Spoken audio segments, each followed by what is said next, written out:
Hello and welcome to our next lecture from this Adobe Spark course. In this lecture we are going to discuss about how we can create a video for our projects, marketing campaigns, social media activity, or maybe other type of activity that we have for our businesses, and not just for our businesses but for personal purposes as well. Now, first things first, after we have logged into our dashboard, we click on the plus icon and we will have the options here to select a video. Okay, anyway, any type of video you would select, you will be able to change the type of template from inside the actual video editor, so don't worry about that. Right, for this example we are going to select a promotional type of video because many of you have businesses or you run marketing campaigns, and this is probably the type of video and template that interests you the most. So let's select this one, promote video. Let's give it a name, test promo 1, and now we have to pick a story template or start from scratch. Okay, we have a specific type of templates which contain a specific number of slides for each of the videos, based on the idea of what we want to create as a video and the story that we have. Okay, if we want to promote an idea, we will have a specific number of slides in our video which follow a specific type of narration or story. Right, tell what happened, a hero's journey, show and tell, personal growth, if we want to teach a lesson, an invitation to something, or make our own story. Right, now let's say that we want to promote an idea because that's what we have specified in the beginning. So we will select this one, promote an idea. Okay, and bear with me for a couple of seconds, and this is it. Okay, this is how the video editor looks like. Very simple. We have a menu in the right top corner with layout, theme, resize, and music. Right, and we can see here that we have a specific number of slides, setting, okay, the problem that we want to solve with our business, what could be, how it should look like if the problem doesn't exist, the solution, which is probably our idea or product, the reward, and how we can help you. Right, so basically this is the part that we want to let's say to stand out, because we are giving them the solution through our product. Okay, and let's say in the setting, let's go back, we can play from here the problem. If we want to add another slide, we just add it, and we have selected it to be the first slide. Now this slide is already selected, so I'm going to show you how it works. Okay, we have a plus button here.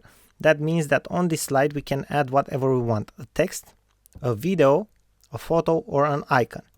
Now in the right side of the screen we can see that we have a menu with different layouts for our slides. We have full screen like it's right now, split screen, so we will be able to add two different types of elements, a caption type of slide,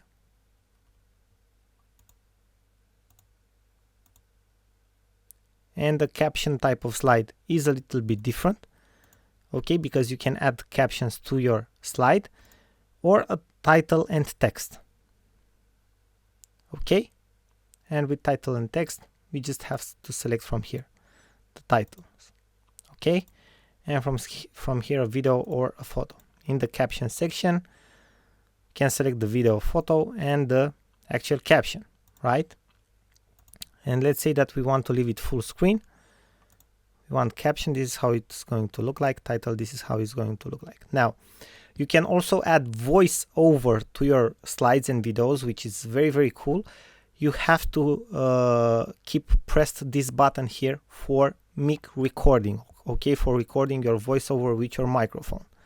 So it's pretty simple. You just have to click on it and keep it pushed while you are talking on the slide, and when you release it, the slide is over and the voiceover is over. Pretty neat, right? Now let me show you how you can select a theme. After you are finished with one slide, you can go to the next one and you choose a different template and so on. Now let me show you how you choose a theme. We have title, which is very simple. We just select a different type of let's say of color, which is simple to do. And we have other types of templates as well. Let's say that we want the statement type. And basically the difference between them is how they do the transitioning between the slides and what type of effects they have on the text. Okay, it's pretty simple, and you can see if you basically go with your mouse cursor over each of the templates, you'll see how they do the transition and what type of fonts they are using, right? Okay, we have the resize option for widescreen or square, and we can also add music, which is very important. So music on or music off. Let's say that we want music on. From here we set the volume, and we have different types of music that we can add. We click on them to actually see how they sound, or we play them. When we click on them, we select them. Okay, so very simple to do, and it's very useful because every video which has a soundtrack has a specific something that is more attractive. After we are done with everything, with adding the music, the text, and absolutely everything, now let me show you, for example, how we can add content as well. Here we have text. Okay, text 1, and after adding the text we can move to the next slide and so on. That's pretty much it. It's not complicated at all, as you can see, and the best part is that you can preview your video. Let's select the preview option. We didn't add anything on the slide, so that's why it doesn't appear, only the text one. You can hear also the music in the background. We can pause it now, and what we can do is either share the video now that we are finished with it, or download it to our computer. If you download it, it's preparing the video, and it will take a while, a couple of seconds, like 30 seconds or maybe up to 1 minute for it to be ready. But after that we can download it to our computer. And as you can see, the test promo was downloaded. It has only 355 kilobytes, so it's not big at all. Let's see if we can actually see it, and I will try to open it right now on my computer so you can see it. Okay, this is it, text 1. Okay, now let's go back, or we can share it on our social media. We give it a name, title, it's for business, we give it a subtitle, the author, get noticed. Okay, so everything, and we can also create a link for it. Okay, and if we have this on button or feature approved, it will appear on the Adobe Spark website so other users can see it as well. Now let me close this. So this is pretty much how you can create a video. It's very useful if you want to create a fast and efficient video for your marketing campaigns or for personal purposes as well. Now thank you very much for watching, and we are looking forward to see you in our next lecture.